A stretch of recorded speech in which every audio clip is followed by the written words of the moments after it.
రఘురామకృష్ణరాజుకు ఆయన ఎక్స్పెక్ట్ చేశారు నరసాపురం సీటు ఏదో ఒక పార్టీ నుంచి, బీజేపీ అవ్వచ్చు, టీడీపీ అవ్వచ్చు, లేకపోతే జనసేన పార్టీ అవ్వచ్చు. కానీ ఆయనకి నిరాశ ఎదురైంది అక్కడ. ఆయనకి ఏదో పార్టీ నుంచి పొత్తులో భాగంగా అసెంబ్లీ సీట్ ఇస్తారనేది వార్త sir. So రఘురామకృష్ణరాజుకి Bharatiya Janata party అక్కడ అన్యాయం చేసింది అనేది తెలుగుదేశం పార్టీ సోషల్ మీడియా చేస్తున్న ఒక ప్రచారం. అసలు నాకు అర్థం కాదు, భారతీయ జనతా పార్టీ సభ్యుడు ఆయన కాదు, మరి అన్యాయం ఎట్లా చేసినట్టుందండి? అసలు టీడీపీ ఇది ఈ ప్రచారం లేదని అర్థం ఉందా? అన్యాయంగా బీజేపీని అనడం కదా.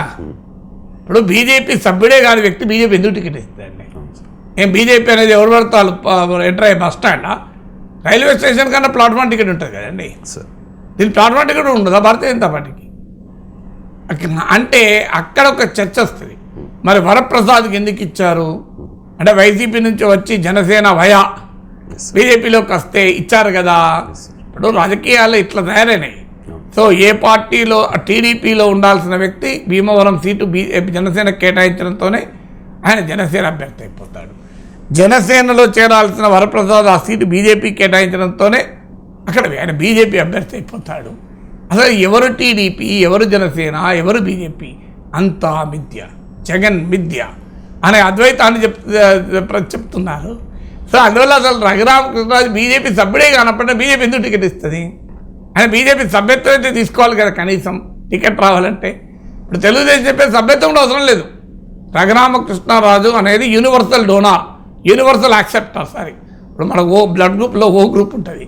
అది O group universal donor, universal acceptor అంటారు. సాధ్యమైన మేరకు సేమ్ గ్రూప్ తీసుకుంటారు.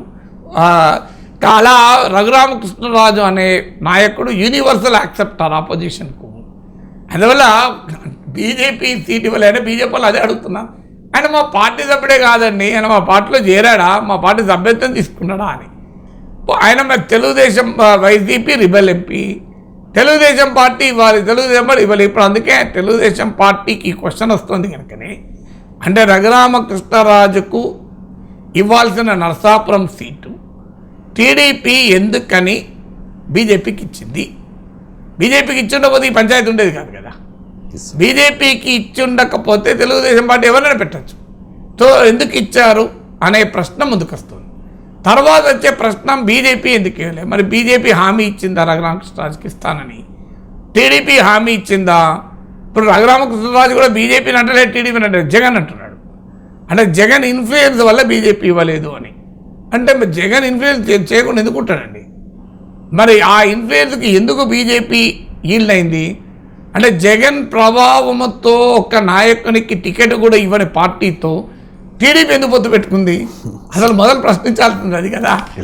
ఇప్పుడు రఘురామకృష్ణరాజుకు టికెట్ ఇవ్వద్దు అని జగన్ చెప్పితే టికెట్ ఇవ్వని పార్టీ బీజేపీ.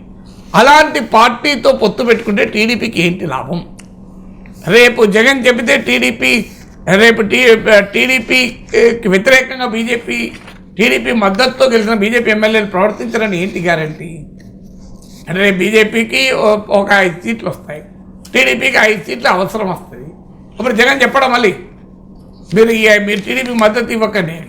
అంటే తెలుగుదేశంతో మద్దతుతో గెలిచిన బీజేపీ ఎమ్మెల్యేలు రేపు తెలుగుదేశానికి వ్యతిరేకంగా కూడా ఉండమని జగన్ చెప్తుంటారు కదా. అంటే మరి అలాంటి పార్టీని మీరు మిత్రపక్షంగా ఎట్లా యాక్సెప్ట్ చేస్తున్నారు? అది అర్థం కూడా కాని అంశం కదా.